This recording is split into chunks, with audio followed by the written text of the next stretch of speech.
آج کے سبق میں آپ تفخیم اور ترقیق کے احکام پڑھیں گے. آئیے اس کی ابتدا کرتے ہیں. بسم اللہ الرحمن الرحیم. بسم اللہ الرحمن الرحیم. عزیز طلبہ، تفخیم کہتے ہیں پر پڑھنے کو، موٹا کر کے پڑھنا، اور ترقیق کہتے ہیں باریک پڑھنے کو. بعض حروف پر پڑھے جاتے ہیں، ان کو کہتے ہیں مفخم. کیا کہتے ہیں؟ مفخم.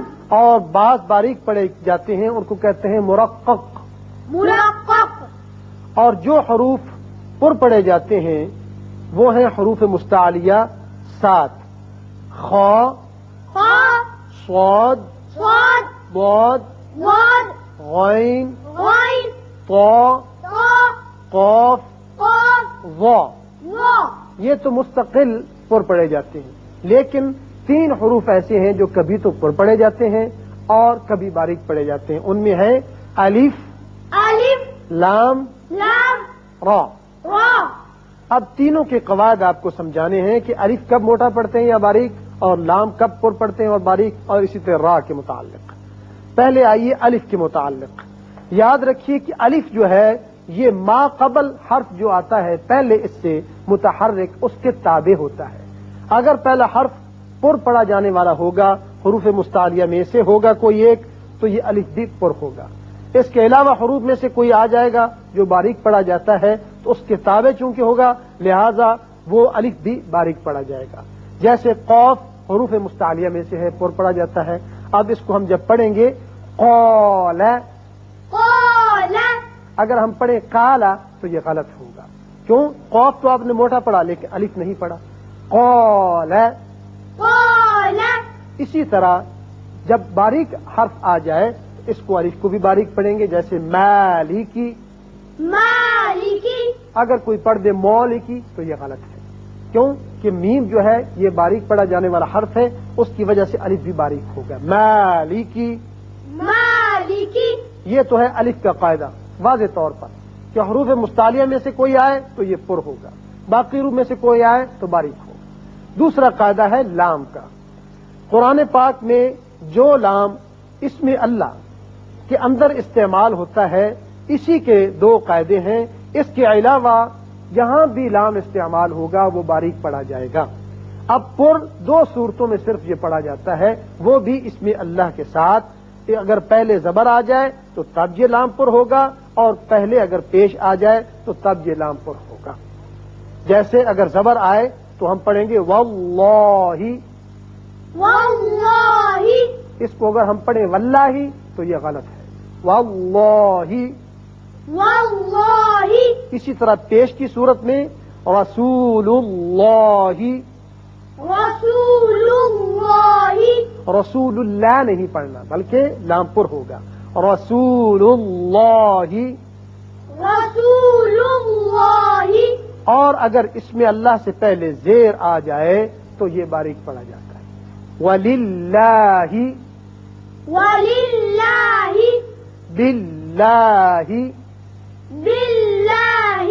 یہ تو تھی مثالیں الف اور لام کے متعلقہ کہ یہ کب پر اور باریک پڑھے جائیں گے. اب اس کے ساتھ آئیے را کا قاعدہ. تیسرا حرف ہے را، کہ را کو ہم کب پر پڑھیں گے اور کب باریک پڑھیں گے. پہلے آپ را کے مفخم یعنی پر پڑھے جانے کی مثالیں دیکھ لیں، سمجھ لیں. سب سے پہلے یاد رکھیے کہ جب بھی را کے اوپر زبر آ جائے تو اس کو ہم پر پڑھیں گے، منہ بھر کے پڑھیں گے. جیسے راشدن. راشدن. ہم نے را کو را پڑھا، را یہ باریک آواز ہے، را یہ پر آواز ہے. راشدن. راشدن. پیش کی صورت میں بھی پر ہوگا. رشدن. رشدن. یہ تو واضح طور پر یاد رہے کہ را کے اوپر زبر یا پیش ہو تو یہ پر ہوگا. اگر را ساکن ہے اور اس سے پہلے زبر ہے تب بھی را پر ہوگا، جیسے یرجعو. یرجعو. اور اگر را ساکن سے پہلے پیش ہوگا تب بھی یہ پر ہوگا، جیسے ترجعو. ترجعو.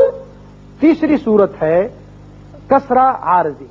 را ساکن سے پہلے کسرہ عارضی کبھی کبھی آتا ہے، جب وہ آ جائے تو تو اس میں اتنی طاقت نہیں ہوتی کہ را کو باریک کر سکے، اور یوں بھی را ساکن سے ما قبل جو پہلے آتا ہے حمزہ وصلی، اس کی کوئی حقیقت نہیں ہوتی، لہذا یہاں را اس صورت میں پر ہوگا، جیسے ارجعی، ارجعی، رب ارجعون، رب ارجعون۔ تیسرا قاعدہ یہ ہے۔ اور چوتھا قاعدہ یہ ہے کہ جب را کے بعد، را ساکن کے بعد ایک ہی لفظ کے اندر، ایک ہی کلمے میں حروف مستعلیہ جو آپ پڑھ چکے ہیں 7 پر پڑھے جانے والے حروف، ان میں سے کوئی آ جائے تو را پر کر کے پڑھیں گے، جیسے مرصاد، مرصاد، اور بہت سی مثالیں، مثلا ہے فرقہ، لبالمرصاد، کئی مثالیں ہیں۔ لیکن فرقن کے بارے میں یاد رکھیے کہ اس کو آپ دونوں صورتوں میں پڑھ سکتے ہیں، را باریک بھی پڑھ سکتے ہیں اور را پر بھی پڑھ سکتے ہیں۔ اگلا قاعدہ یہ ہے کہ جب را ساکن ہو، اس سے پہلا ما قبل حرف بھی ساکن ہو، تو پھر ہم تیسرا دیکھیں گے حرف کہ اس کے اوپر اگر زبر ہے یا پیش ہے تو اس صورت میں را پر ہوگا، جیسے زبر کی صورت میں قدر، قدر، اور پیش کی صورت میں امور۔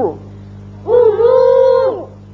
اور اگلا قاعدہ یہ ہے کہ اگر را مشدد ہو تو پھر وہ اپنے زبر زیر یا پیش کی وجہ سے پر یا باریک ہوگا، اگر پیش آ جائے تو یہ پر ہوگا، جیسے ففروا، ففروا، اور باریک کب ہوگا؟ جب مشدد ہے اور نیچے زیر ہے، تو اب اس کو باریک پڑھیں گے، پچھلے پیش کی وجہ سے را پر نہ ہو جائے، ور نہ ہو جائے، بلکہ ذریتن۔ ذریتن۔ یہ تو سارے قواعد تھے اس کے پر پڑھے جانے کے لیے۔ اب را مرقق یعنی باریک کب پڑھا جائے گا؟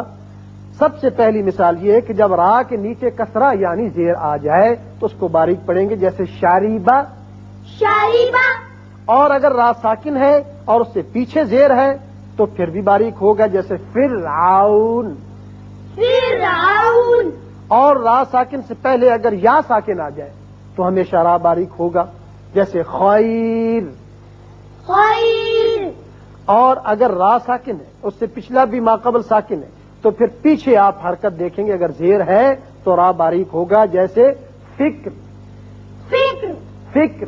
فکر۔ یہ تو تھی اس کے باریک پڑھا جانے کی مثالیں۔ اب ایک قاعدہ قرآن پاک میں اور ہے، یاد رکھیے، امالے کا۔ امالہ کہتے ہیں مائل کرنے کو، جیسے یعنی زبر کو اگر زیر کی طرف مائل کیا جائے یا الف کو یا کی طرف مائل کیا جائے تو وہ جو آواز نکلتی ہے وہ درمیانی مجہول سی آواز ہوتی ہے۔ اب قرآن پاک میں ایک ایسا لفظ ہے، اصل میں یہ ہے مجراہا، اور یہاں امالے کا قاعدہ یہ ہے کہ ہم زبر کو زیر کی طرف مائل کر کے پڑھیں گے، جیسے اردو میں ہم قطرے یا سویرے، جو رے کے نیچے زیر لگ کے آواز نکلتی ہے یہاں وہ نکلے گی، اس کو مجریہا نہیں پڑھیں گے بلکہ مجریہا۔ مجریہا۔ تو عزیز طلبہ، آج کے سبق میں آپ نے مفخم اور مرقق جو الحروف ہیں ان کے بارے میں تمام قواعد پڑھ لیے۔ اللہ تعالی ہمیں انہیں یاد رکھنے کی توفیق عطا فرمائے۔